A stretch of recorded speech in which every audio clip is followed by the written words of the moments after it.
Welcome to Ex Libris On Air and the stories behind the stories of today's literature and their authors. A presentation of Ex Libris Publishing. Host Steve Jorgensen connects with the writer to share the vision and inspiration behind their works. Insightful, informative, and always entertaining, please welcome host Steve Jorgensen and this week's edition of Ex Libris On Air.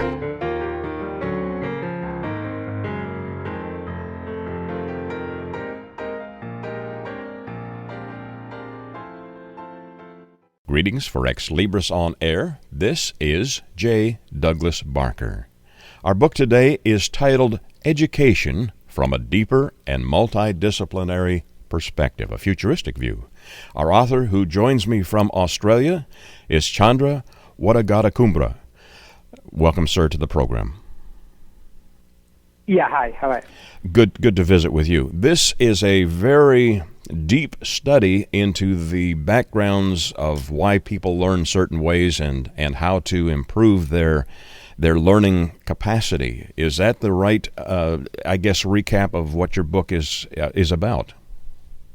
Yes, broadly that is what it is. I mean, this tells us how we can improve our current practices so that most of our learners get benefited. I mean, rather than some people getting left behind. So it's more inclusive practices in education. We promote in this book more inclusive practices in education.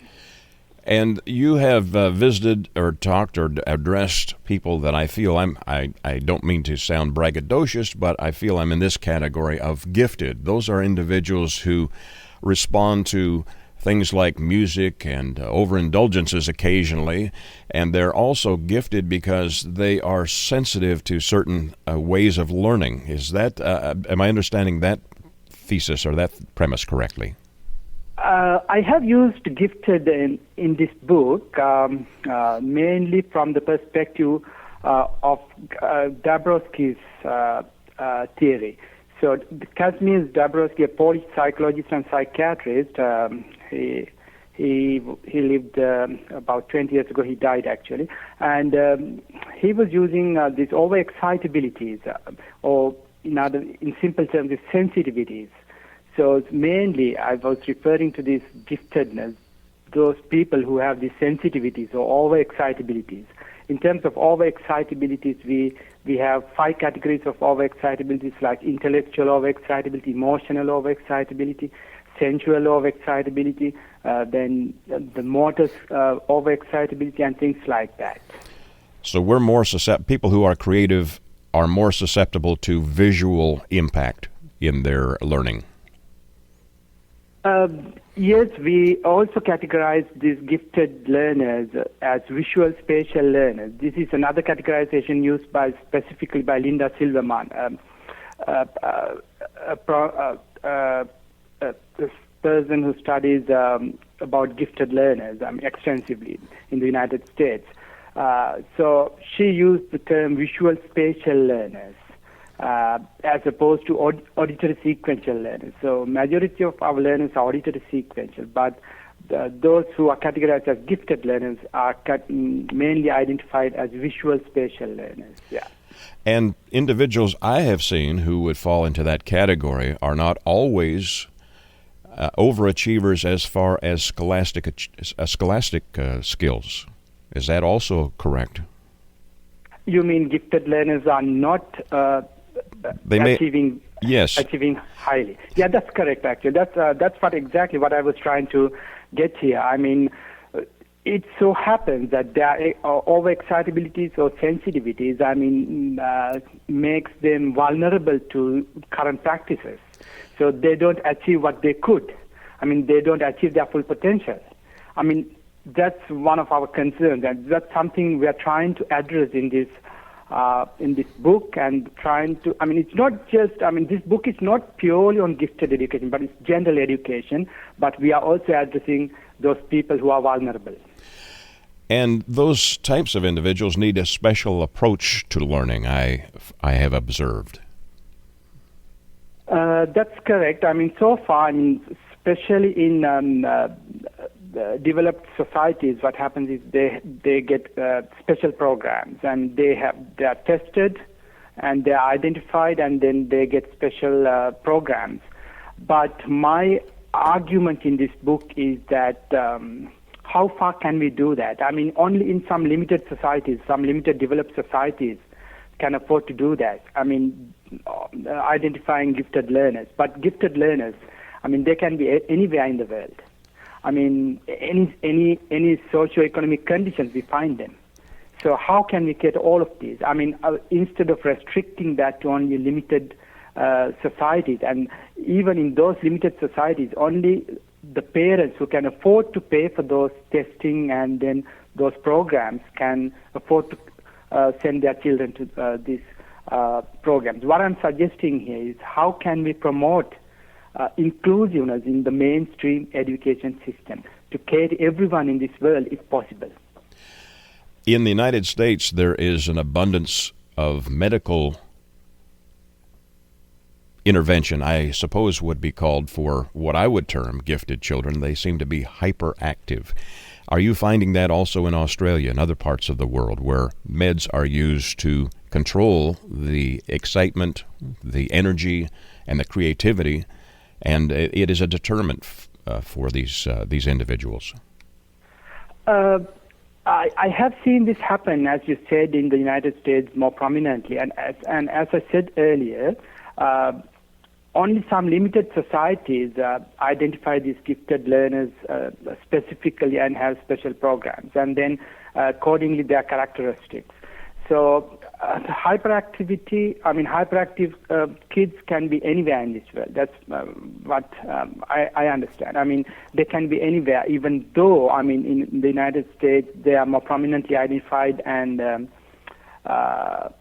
categorized. So sometimes, as one of the prominent psychologists and psychiatrists suggested, Dr. James Webb, he identified that large number of gifted children are being misdiagnosed in certain ways, like, as you said, hyperactive disorders and all that.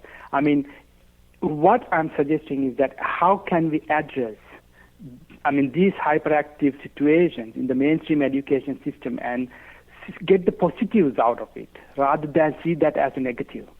I mean, how can we cater their needs, identify their individual needs and cater for them? I mean, then to minimize this misdiagnosis. I think that's certainly something that the education world needs to take a look at. As you began writing this book, Chandana, how did you perceive the audience? Who did you write this book for? Mainly, my main target actually is, I mean, general educators. My main target was to raise the awareness within general educators. I mean, it could be primary educators, it could be secondary educators, or it could be higher education, the people who are in higher education. And but that doesn't stop there. And then apart from that, I mean, I have targeted students. They can identify themselves. I mean, they can get to know more about themselves. I mean, I'm targeting students, and then I'm also targeting general public. For example, parents. Parents, if they can identify their kids' characteristics correctly and then can address their needs, that's what I'm targeting. I mean, mainly educators in general, and then students and parents and general public. Your primary background is as an engineer. How did you get interested in the educational process of individuals? Yeah, my main academic qualifications are in engineering, but my main career has been in academia. So I have been in academia for about 15 years now. But that is not all about my interest in this, because since I was a teenager, for about 25 years now, I have been interested, and it was out of my curiosity that I have observed certain things happening in our educational arena. Then that made me curious to learn more about things. I made hypotheses, I made certain hunches, and then I went after them, finding solutions. Finding better ways of addressing certain things. And then I went about reading extensively in the area of education. And despite being an engineer, in terms of qualifications, I have been in academia, as I said, and then my interest in education kept me reading extensively in the area. That's how I got to write this book in the end. Chandana, as you have assembled 174 pages of deeply researched material, how long did it take you to complete this book? As I said, I mean, these are questions that was there in my mind for over 25 years. Right. I mean, I was looking for answers. I mean, it was not. This is not something that I had in my mind. I mean, writing a book was not there in my mind 25 years ago. But my curiosity needed me to find out solutions to certain problems existing in our current practices. So what happened? I mean, I have been always reading in the area. I was looking for new information, new knowledge. I mean, when I have a problem, I try to read something in related areas and then identify the problem deeper. So actually, about 3 years ago, or probably 4, I started writing this book. That's where I started. I mean, I thought I have the responsibility because I gathered so much information, useful information that's useful to everyone, I mean, like general public for that matter. So what I did was I felt the responsibility to convey what I have gathered. So that's where I started writing this book about 4 years ago. Dr. Wadagata Kumbura, how would you introduce this book to someone in a couple of sentences, sir? A couple of sentences, I mean, so we have to identify that our current educational practices can be improved significantly for the benefit of our society. I mean, by doing that, we can have a sustainable social development. In the end, what I'm suggesting, it could end up a social revolution through mainstream education system. Education is a unique word. A person that is educated does not have to necessarily attend a university or a college. There are a lot of educated individuals who are self-educated. And would you also feel that they can benefit from your book? Definitely, yes. I mean, I agree totally with what you said. I mean, education is about all your experiences. It doesn't happen always in a university environment or educational institute environment. I mean, when we go in the bus, we see certain things on the road, we learn something. I mean, that's what education is about. It's all about our experience. It doesn't matter where you get it, on the road or in a classroom. So this is quite right. I mean, this book gives specific ways to improve. I mean, develop. This is about lifelong learning. Lifelong learning, we can't be in a classroom throughout our lives. So lifelong learning, so we improve, we develop humanistically throughout our lives. So this can, as I said, can be for anyone, I mean, who learns on their own or someone who goes to a university or learn, anyone. Your book is titled Education from a Deeper and Multidisciplinary Perspective.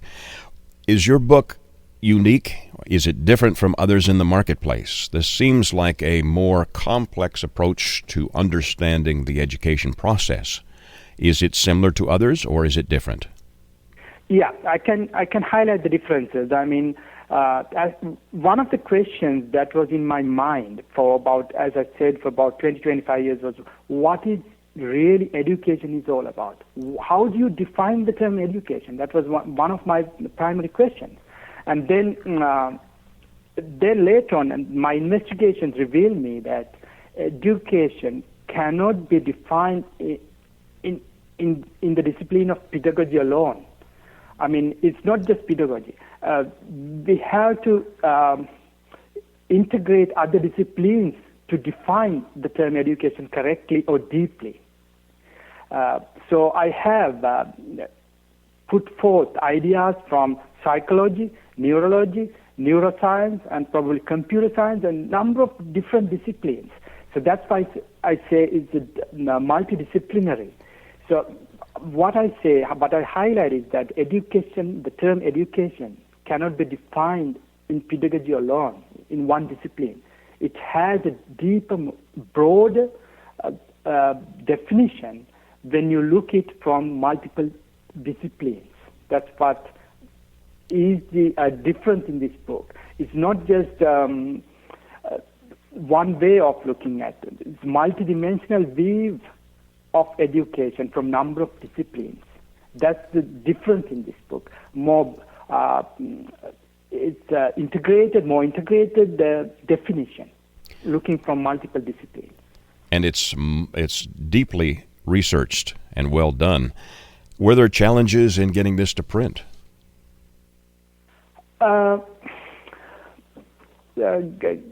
Getting this to print, I mean, I haven't been looking for, many options, but the first thing that came my way, I accepted that. I mean, for example, Ex Libris, they were keen to publish this. They are self-publishers, so because I knew that there is a great challenge, because there has to be someone or publisher who understands in multiple disciplinary way. So it's a challenge. It was a challenge. That's why I decided to go for self-publishing. The main title, Education from a Deeper and Multidisciplinary Perspective, a Futuristic View, and our author, Chandana Wadagadakumbura. Thank you, sir, for joining me today. Where can we get copies of your book? The books are available globally and in most of the main booksellers, including Amazon.com, and then the publisher is Ex Libris, and then their bookstore also has got the book, and then there are a number of other main booksellers around the globe. Dr. Wadagadakumbura, thank you for joining me today. Do you also have a website? Yes, the book also has got a website, and it's actually education from a deep multidisciplinary perspective.org. Thank you, sir, for joining me today from Australia. I know it's late in the evening there, early in the morning here in the United States. Your visit has been inspiring. Thank you for joining me. Thank you for having me. For Ex Libris On Air, this is J. Douglas Barker.